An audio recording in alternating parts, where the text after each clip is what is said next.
Today we are going to study radar. The word radar is an acronym which stands for Radio Detection and Ranging. It was developed by US Navy in 1942 during the Second World War time. Then this radar is basically a means of gathering information about distant objects or targets by sending electromagnetic waves to them and thereafter analyzing the reflected waves or the echo signals. So when we consider a radar system, it consists of a transmitter section that transmits electromagnetic waves using the transmitting antenna. When these electromagnetic waves hit the target, a part of that electromagnetic waves gets reflected back, and the radar system receives that reflected signal by using the receiver antenna. And by using that reflected signals, the radar system will get the information about the target. Then in radar, the highest frequencies gives the most accurate results because the highest frequencies produce the best echoes, then make it possible to detect smaller targets and permits the use of smaller antennas. So due to these reasons, higher frequencies are used in radar. Then from the re-radiated or the reflected energy from the target, the radar station gives information about the location of the target. And the location of the target includes range, angle and velocity parameters, where the range is the distance of the target from the radar station. And if the target is a stationary target, then the radar system will give information about its angle, and this angle could be azimuth or elevation angle. Then if the target is moving, then radar will give information about its velocity. So by using the radar system, we can exactly locate the position of a target, and if the target is moving, we will also get the information about its velocity. Okay.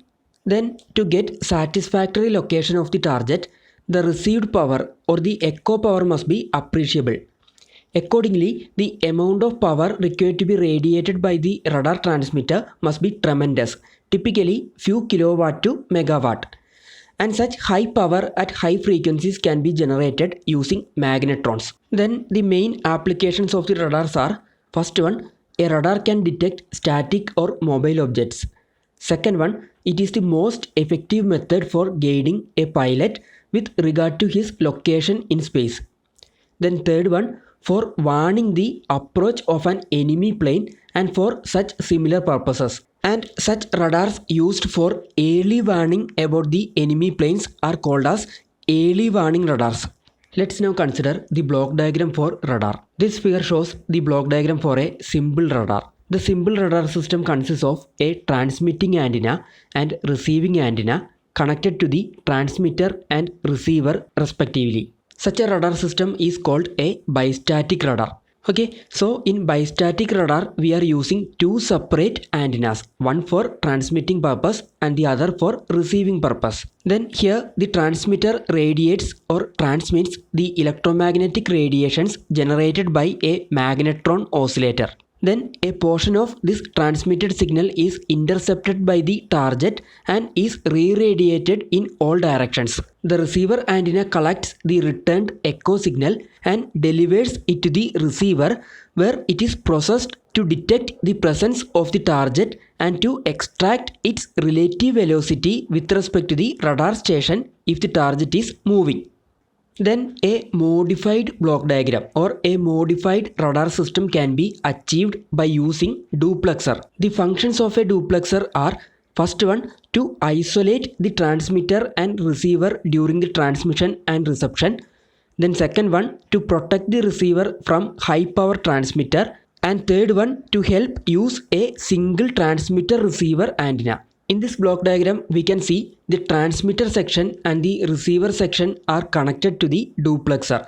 And we are using a single antenna for the transmission and reception purpose. During the transmission time, the high power signal from the transmitter are directed towards the antenna, and it protects the receiver from high power transmitter. Because during transmission time, the high power signals from the transmitter are directed towards antenna, and that signals will not reach to the receiver side. Okay. And during reception time, the received signals are directed towards the receiver section, and that signals will not go to the transmitter section. So this duplexer will properly guide the signals during transmission and reception time, and hence we can use a single antenna for the transmission and reception purpose. Such a radar where a single antenna is used for both transmitting and receiving is called a monostatic radar. Then after receiving the reflected waveforms, the receiver section will process that reflected signal,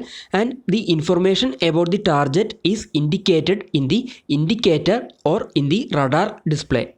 Then generally we can say a radar system consists of a transmitter, a receiver, a display and antennas. As we said earlier, the received echo signal after it is processed by the receiver is displayed on the radar screen. It is very much possible to detect the height, speed and direction of travel of the target by space triangulation and by the time taken for the echo to come back after reflection from the target. And the display screen can be similarly calibrated to indicate the target data. Let's now derive the free space radar range equation. The radar range equation relates the range of a radar to the characteristics of the transmitter, receiver, antenna, target and the environment. While deriving the radar range equation, we are considering a free space condition. The free space actually means that the radar set and the target are isolated in an unbound empty space. It basically indicates that there are no obstacles between radar antenna and the target. Also, the free space medium is transparent. That means there is no absorption of electromagnetic waves. And also the free space medium is homogeneous with respect to the refractive index at the radar frequency. So under this free space condition, we are going to derive the radar range equation. And the radar uses this radar range equation to calculate the distance between the radar system and the target. Let PT denotes the transmitted power from the radar transmitter, and consider that our target is at a distance r from the radar station. Now we are going to calculate the power density at the distance r from the radar transmitter. For that, first consider that the transmitter antenna is an isotropic antenna. We know an isotropic antenna is the one which radiates power uniformly in all directions. Since the isotropic radiator radiates power in all directions, consider that an isotropic radiator is placed at the center of sphere of radius r. Then all the power radiated by the isotropic radiator passes over the surface area of the sphere given by 4 pi r square. So we can say the power density at a distance r from the radar is equal to the transmitter power divided by the surface area of sphere of radius r. Hence the power density at a distance r from an isotropic source is equal to Pt divided by 4 pi r square watts per meter square. Now the radars usually employ directive antennas to direct the transmitted power Pt into some particular direction, and the gain G of an antenna is a measure of the increased power radiated in the direction of target as compared with the power that would have been radiated from an isotropic antenna. So the power density at a distance r from directive antenna of power gain G is equal to Pt divided by 4 pi r square into G watts per meter square. Then the target intercepts a portion of the incident power and radiates it in various directions. So the target works like an isotropic radiator. Then a measure of the amount of incident power intercepted by the target and re-radiated back in the direction of radar is denoted as the radar cross-section of target sigma. Then sigma is also defined as the area of the target as seen by the radar, and it has units of area in meter square. Hence, the total power intercepted by a target having an area sigma can be given by Pt into G divided by 4 pi r square into sigma watts. Because Ptg divided by 4 pi r square is the power density, and if we multiply that with the area of the target, we will get the total power intercepted by the target. Then this sigma is a characteristics of a particular target and is a measure of its size and shape. So depending upon the target's size and shape, its sigma value will be different, and hence the total power intercepted by the target will be different. Now the power density of echo signal at the radar station can be given by Pt sigma divided by 4 pi r square all divided by 4 pi r square, because the reflected energy from the target also travels a distance equal to r to reach the radar receiver. And since the target re-radiates the energy in all directions, we can consider that as an isotropic radiator, and hence the power density of the echo signal at the radar station will be equal to Ptg sigma divided by 4 pi r square divided by 4 pi r square, and that is equal to Ptg sigma divided by 4 pi r square all square watts. Then the radar antenna captures a portion of the echo power. If the effective area of the receiving antenna is denoted by AE, then the power received by the radar is given by PR is equal to Ptg sigma AE divided by 4 pi r square all square watts.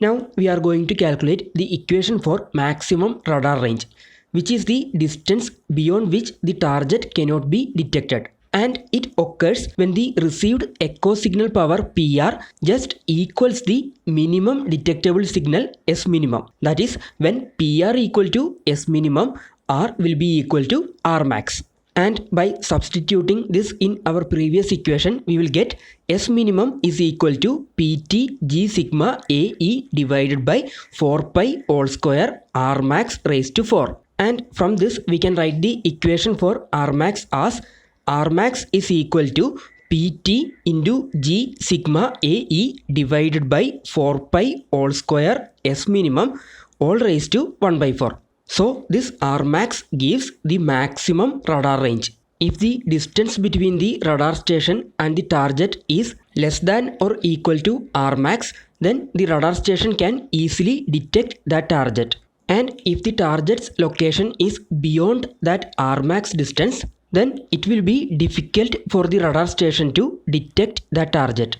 Now from antenna theory, we know that the gain G is equal to 4 pi AE divided by lambda square, where lambda is the wavelength of radiated energy, AE is the capture area of receiving antenna, and G is the transmitter gain. Since radars generally use the same antenna for both transmitter and receiver, the above expression for G can be substituted in R max relation. Then we will get R max is equal to Pt into 4 pi AE divided by lambda square into sigma into AE divided by 4 pi square S minimum all raised to 1 by 4. And from that we will get R max is equal to Pt into AE square into sigma divided by 4 pi lambda square S minimum all raised to 1 by 4.